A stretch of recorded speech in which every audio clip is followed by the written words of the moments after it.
Now, it's all we've been hearing about over the last few months, and it seems job losses are only going to get worse this year. But what happens after the redundancy packages have been announced? Losing a job has been likened to a bereavement. So what's the best way to cope if you've now found yourself out of work, and how do you get back on the career ladder? Stress coach Max Corbett is here to give us some advice on the subject. And Max, it can be very stressful, obviously enough, particularly if you've been in the one company for maybe most of your life, and suddenly you find you've nowhere to go the next day, you've got no income coming in, you've got family, children to worry about. Absolutely. So how do you start to come to terms and reevaluate what you want to do? Well, losing your job and coping with redundancy is a very, very stressful time in your life, and it is, as you mentioned, very much like a bereavement, and you go through very strong emotions such as anger, shock, denial, bargaining, why me. There's a lot of very deep emotions there, and somewhere along that line you work your way through and you accept the position and you can see a future for yourself, but you can sometimes suffer a lot of negative emotions before you get to that point. And usually the three main priorities, or the three main areas that people come to the forefront of their minds are: how am I going to pay my bills? How am I going to tell my family and my friends? And ultimately, how am I going to get another job? And in this economic landscape, where people are losing jobs and there are a lot of redundancies, that can be a comfort to people, but it can also make people feel a little bit, my goodness, you know, what's my competitive edge?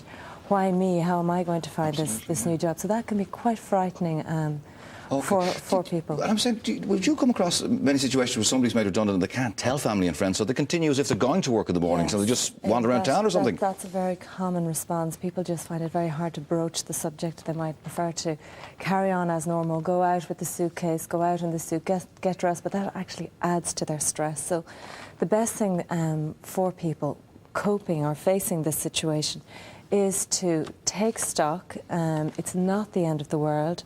This is a time of transition. It's not the end. It may feel like it at the time, but it's not. It may feel like it at the time, but it really isn't. And sometimes it can be an opportunity for you to reevaluate what you'd like to do.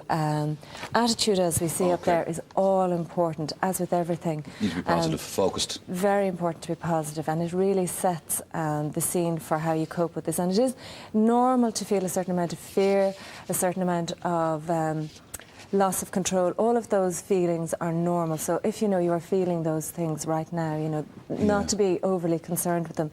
But the most important thing is to talk to people about your feelings. How do you tell your wife and children? Because, I mean, you've nothing to be embarrassed or ashamed about. This is a situation that's not of your making. Absolutely. It's not your fault, Aidan, and that's the first thing that people should be aware of. And people are very sympathetic. It's very much the language of the day.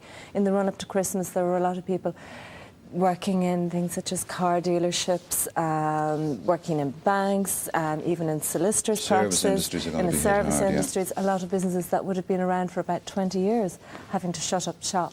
So it really is, you're not alone is the first thing, and there's no stigma attached to it. You know, when you lose your job due to cutbacks or economic situation changing, you know, there really is absolutely no shame in that, and it's important for you to... People, obviously, routine, a lot of people are comfortable in routines. Yes. So if you've lost your routine, you should maybe adapt it as soon as possible. Is that the way? That's absolutely vital, Aidan, because, you know, with the loss of a job, you're losing your colleagues, your diary, your what do I do with my day?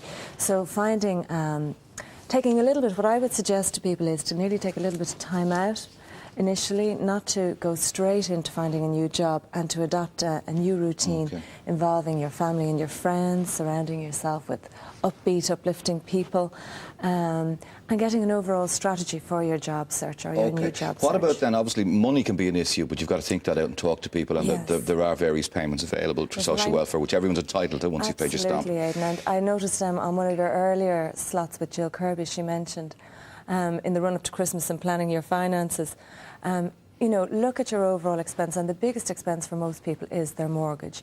So talking to your bank, assessing what your outgoings are, and seeing, well, what's absolutely critical. And talk to your bank manager. Discuss maybe taking a mortgage holiday, look at our interest-only payments for a number of months, and you'll find that the banks are very sympathetic. They're not they're not unused to hearing this type of conversation, and they prefer for you to come to them. So being proactive and managing this conversation is in your favour. So accept it, maybe take a little bit of me time, adapt a new routine. At some point, though, you've got to start looking inwards and saying, right, I've got to get a new job. Do I go back to what I was doing with a different company, or should I retrain?